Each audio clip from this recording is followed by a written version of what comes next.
Et Davidson Bennett vient de nous rejoindre. Bonsoir Davidson. Voilà, juste le temps que tu prennes place. Je me déplace un peu, je prends trop de place. Non, ça va. Tu as l'air plus grand que moi. Alors nous débutons cette page sportive avec la 7e édition de la Ta'aroa Race, une course de V1 qui ouvre la saison de VAA au Fénois, Davidson. Et oui, en effet, Sam, la saison de VAA est bel et bien ouverte et la Ta'aroa Race a remporté un vif succès. Pas moins de 250 rameurs ont répondu présent à cette course cette année avec 185 inscrits et à la course Open Homme sur une distance de 21 km 500. Regardez plutôt. Dans la matinée d'hier à Punavia, ce sont les Benjamins, Minimes et Cadets qui ont ouvert le bal. Tahitian Paddle, le club organisateur, tente de hisser les plus jeunes à la pratique de ce sport grâce à l'impulsion de Ta'aroa Dubois, un champion bien connu de la discipline. Cette course a été initiée par Ta'aroa en 2012 exactement, qu'il avait donc organisé cet événement-là pour son brevet professionnel de VAA. Et donc nous avons donc décidé de pérenniser cet événement et c'est la raison pour laquelle maintenant on est à la 7e édition. La course sereine a débuté à 13h avec sur la ligne de départ les cadors Duv Aho et Kevin, Steve, Ta'aroa ou encore Hititua pour ne citer qu'eux ont répondu présent. Ils sont 185 seniors et vétérans à s'élancer dans cette course de 21 km 500 de l'an dans des conditions difficiles au large de Papeete. On était parti pour faire une sortie passe Tapuna et entrée passe Papeete. En fin de compte, le vent s'est levé. On était donc obligé de prendre le plan B, sortie passe Papeete, rentrée passe Tapuna. Ça a bien été pour moi dans le calme, j'étais à l'aise, mais après arrivé dans la première partie de surf, j'ai eu du mal. Si le paquet de tête a eu du mal à éclater durant le premier tiers de course, c'est à la passe de Papeete que tout se dessine. Aux avant-postes, dans le surf de côté et agité, on retrouve Hititua Taerea et Tutea Ihoatua, les boys de Tautira en faction au Timopete.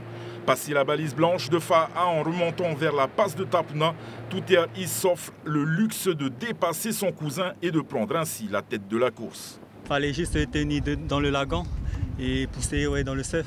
C'est ce que j'ai fait aujourd'hui. Il manque de poids à la fin. Kevin est passé, je n'ai pas pu le tenir, coup de barre à la fin. C'était sans compter sur la ténacité de Kevin Serran Jérusalemi qui, revenant de très loin, parvient à passer Tutea Ihoatua à la balise rouge de la passe de Tapuna pour s'adjuger la victoire. J'ai chopé un petit nuage magique là au poteau blanc. Ce petit nuage qui m'a ramené devant. Mais bon, je ne croyais pas aussi rattraper les deux devant vu qu'ils étaient assez loin quand même. Mais après, c'est le mental qui a dit va chercher. Une saison qui s'annonce bien pour les rameurs et démontre déjà les clubs en forme du moment. Mais pour certains, c'est la saison du grand changement. Ouais, on commence très bien la saison, vu qu'on a changé aussi notre coach. Il nous a plutôt donné plus de V1 que de V6. Du coup, ça nous fait plaisir de tourner en V1 tout le temps. Et voilà, très content de notre nouveau coach et félicitations à tout le monde. Cette saison, pour moi, c'est une saison un peu floue.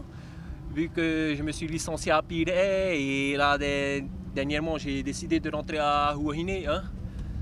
Donc, c'est à voir pour les futures courses en équipe. Chez les femmes, Marguerite Temeyana s'offre le sésame, suivi de Veimiti Maoni et de Utiutirei Flores. Et hier soir, le club Tamaritu Hape à Boxing a organisé une soirée pugilistique à Fatawa. Oui, voilà, cet événement ouvre la saison de la Fédération de boxe anglaise en Polynésie. 15 combats étaient au programme. Les détails avec Oriano Tefao. Un bon jeu de jambes sur le bitume et un bon jeu de jambes sur le ring. Samuel Arago, le champion de course à pied, entame son 3e combat. Cela fait 8 mois qu'il s'entraîne aux côtés de l'ancien boxeur professionnel Karihi Tehei. Pour ce duel, Samuel est opposé à Billy Tetuarua. À l'issue des 3 rounds de 2 minutes, Billy l'emporte par décision des juges. Il faut que nous travaillions aussi, avoir beaucoup de souffle. Quand on aller sur le ring comme ça, sans mon rien, il faut avoir beaucoup de cardio. Dans le 3e round, c'est de le mettre KO par les faux. Mais comme je n'ai pas aussi réussi. Je me suis entraîné aussi pour la course à pied et à côté, je m'entraîne une fois par semaine avec mon coach. Semi-marathon demain? Ouais. Ouais, je le fais aussi, c'est le marathon. Ouais. Voilà, c'était un challenge aussi pour lui. C'était quoi le travail pour lui? Jab, 1, 2, beaucoup bouger. Mais c'est ce qu'il a fait là ce soir. Et après, il dépend des juges. Moment d'émotion durant la soirée, la fédération a demandé au public 1 minute de silence en hommage à Guillaume Mendelssohn, un boxeur de 13 ans qui a perdu la vie récemment dans un accident tragique. Son grand-père a remis un portrait à l'effigie de son petit-fils au président de la fédération. Le club organisateur a voulu mettre en avant la boxe féminine avec 4 rencontres suivant les règles de la boxe éducative. Rianite Marono est partie en stage de détection il y a 1 an.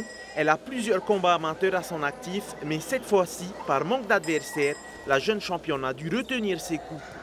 J'ai dû alléger mes coups parce que comme c'était en boxe éducative, pour ne pas avoir de faute, tu es obligé d'avoir des coups plus légers. Et voilà. Ma technique, c'était de jouer plutôt mon allonge puisque je suis plus grande que mon adversaire. Et donc j'ai réussi. Voilà. Riani s'est donc imposé face à Ravanui Roapamoa par décision unanime. Les boxeurs présélectionnés pour la soirée du 26 avril n'étaient pas de la partie. Ils s'entraînent chaque samedi sous la tutelle de Henrietta Hiata. Donc, comme vous venez de l'entendre, après être monté sur le ring hier soir, Samuel Arago a foulé ce matin le goudron de Hitia où il s'octroie le titre de champion de Polynésie du semi-marathon. Et oui, 21 km 100 avalés en 1 h 16 minutes avec plus de 6 minutes d'avance sur son poursuivant, Eddy De Solier. Direction maintenant Hitia où s'est tenue cette course. Reportage. 2 boucles et demie et le sociétaire de Puna'u franchit la ligne d'arrivée en 1 h 16 minutes et 30 secondes. Eddy De Solier monte sur la 2e marche du podium. Ervan Pera prend la 3e place. La boxe la veille au soir et après un semi-marathon le lendemain matin, c'est pas trop éprouvant? Oui, c'est vrai qu'il faut qu'on choisisse dans la vie ce qu'on fait, mais moi j'ai fait quand même la boxe la veille. Je savais que ça va être difficile, hein. Mais je me suis dit, ça compte dans la tête et du coup, la boxe c'est 6 minutes. Mais le semi-marathon c'est comme une course endurance, c'est le mental qui compte, tu vois. J'essayais de faire mon meilleur temps, voilà quoi. Peut-être si quelqu'un plus fort, comme Bijama, s'il était là, peut-être on pourra faire un bon chrono parce que à ce moment-là, je m'entraîne bien aussi. Ce tronçon de route de la côte Est est propice à cette course malgré les relances au demi-tour. Le terrain est adéquat, il y a quelques faux plats, mais ce n'est pas des grandes montées, c'est des petites montées quand il y a un pont, mais sinon c'est du plat. Sur les 85 partants, la première femme à passer la ligne d'arrivée n'est autre qu'Elodie Menou. Elle établit un temps d'1 h 30 minutes et 50 secondes. Objectif atteint. Jusqu'au 15e, j'étais bien sur mon chrono. Et puis les 5 derniers m'ont paru assez interminables. En fait, le chrono, il tient. Mais bon, là, je fais les minima et ouais, je suis contente. Prochain rendez-vous aux courses à pied, samedi 9 mars pour la 18e édition de la Tahitienne. Cette course est réservée exclusivement aux femmes qui se tiendra du côté de Pirée.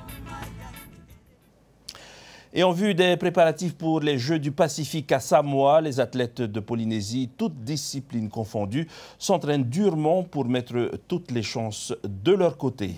Et oui, Aroni Moufat nous propose de faire la connaissance de Hemui Wong, sélectionné pour représenter la Polynésie en tennis de table. Le reportage. Du haut de ses 15 ans, Hemui ne paye pas de mine, mais elle a déjà un palmarès bien rempli. Championne de Polynésie USSP en équipe 3 années consécutives, championne des îles Soulevant en équipe 2 années de suite, médaillée de bronze aux internationaux, championne de Polynésie 2018, une réussite qu'elle doit notamment à sa famille. Du fait que, premièrement, c'est ma fille, donc il fallait faire quelque chose. Et pour dire que rien n'était possible, moi je reviens de la rame, donc j'ai aucune connaissance du ping-pong. Et donc j'ai été sur Internet, comment on fait des paniers de balles, comment entraîner. Même en ne connaissant rien, on peut arriver à quelque chose.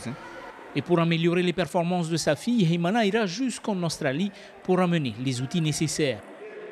Dans les jours à venir, Hemui sera suivie par un coach de renommée internationale. Mais pour vivre pleinement sa passion, la jeune lycéenne doit faire un choix.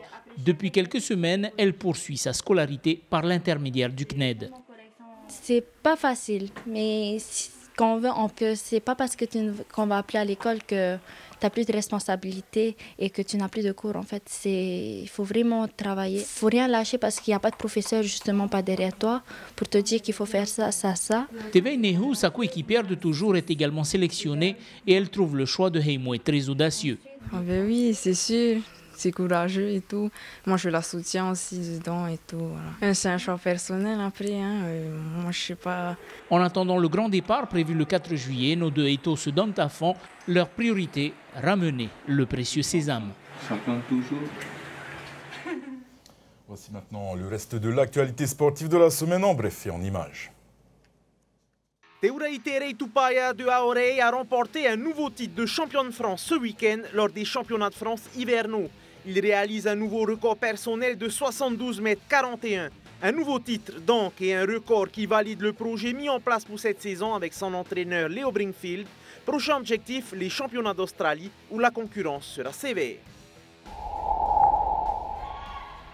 Hier soir, dans la salle d'Excelsior, s'est disputée la finale de la Coupe District. Elle opposait Excelsior à Manoura.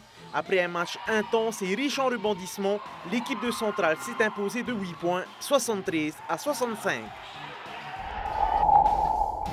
Une trentaine d'athlètes des box de CrossFit Pop, Travor et CrossFit Varoua ont participé au Open Tahiti 2019 de CrossFit pour le WOD 19.1.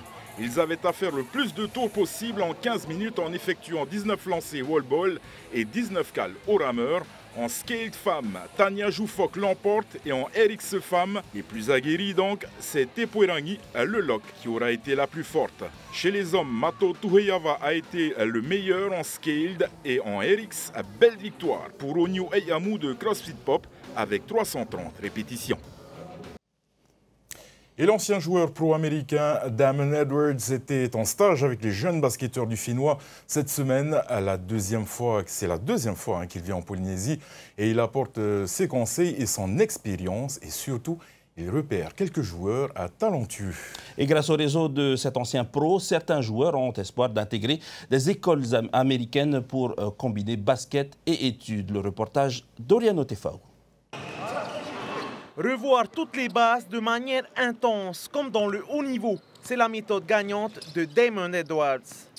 Tous les jours, nous travaillons la force, le physique, comme vous pouvez le voir, et nous construisons les tactiques. Nous voulons qu'ils soient bons dans tous les domaines, le dribble, le tir, les passes et la communication. Tout est important dans le basket et dans la vie. Nous voulons qu'ils sachent qu'ils ont le contrôle de tout ce qu'il peut leur arriver. Ils ont besoin d'être forts, prêts physiquement et qu'ils comprennent comment jouer au basket.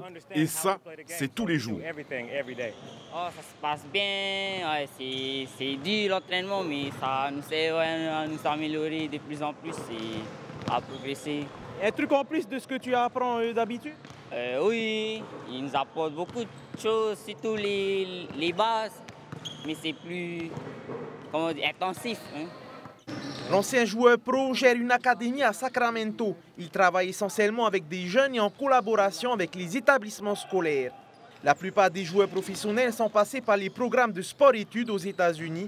L'objectif de Damon est de repérer des jeunes basketteurs locaux qui ont du potentiel pour leur donner l'opportunité de poursuivre leur scolarité aux États-Unis. C'est la deuxième fois qu'il vient en Polynésie. Il est venu en novembre dernier pour préparer des gamins et voir, parce qu'il connaît beaucoup de coachs dans les différents high schools du côté de Sacramento et des familles qui pourraient accueillir nos enfants. Let's go! À fond! Il faut avoir un bon niveau basket, donc une bonne pratique. Il faut que le gamin qui souhaite partir puisse le faire au mieux après la troisième, donc à l'âge de 14 ans, dans l'année de ses 15 ans, maximum lorsqu'il est en seconde, parce qu'après ça commence à être trop tard. Le coach américain est formel, il y a de la ressource au Finnois. Certains ont même les compétences pour devenir pro. Ces enfants sont venus aux États-Unis l'an dernier et ils ont joué à des tournois. Et ils ont gagné quelques matchs. Ils peuvent le faire. Le basketball, c'est juste du travail. Et si tu y mets de la volonté, tu te donnes tous les moyens de réussir et être un basketteur. Ils ont des opportunités comme tout le monde. Je pense qu'ils ont toutes leurs chances de jouer aux USA et n'importe où dans le monde. En juillet, un premier groupe est parti 3 semaines en stage à Sacramento. Parmi eux, Hititua, 13 ans, a été repéré par certains entraîneurs. Le jeune homme compte bien continuer ses études là-bas. Dans 2 ans, après ma troisième, je voudrais partir aux États-Unis pour faire une high school et peut-être devenir joueur professionnel. Après, qui sait, Peut-être pas en NBA, ou peut-être que si. Mais l'essentiel, c'est qu'ils puissent avoir suffisamment d'âme de leur côté pour prétendre soit au championnat français, soit au championnat australien, soit au championnat philippin. Il y a de bons championnats et des championnats qui recrutent des gens d'un bon niveau. Damon est reparti pour Sacramento vendredi. Il prévoit de revenir en avril et en juillet pour terminer son programme de perfectionnement. Et avant de nous quitter, Sam, voyons ensemble ce que nous réservent les sports la semaine prochaine. Mercredi 27 février, à Papineau se tiendra une compétition de body surf pour les collégiens et lycéens inscrits à l'USSP. Et puis samedi 2 mars, il y aura Duva avec le Ihoe no Pop été pour une descente depuis Marina vers le parc à Paoufai. Et nous nous quittons comme chaque dimanche en musique avec les plus belles images de sport de la semaine. Excellente semaine à tous et portez-vous bien.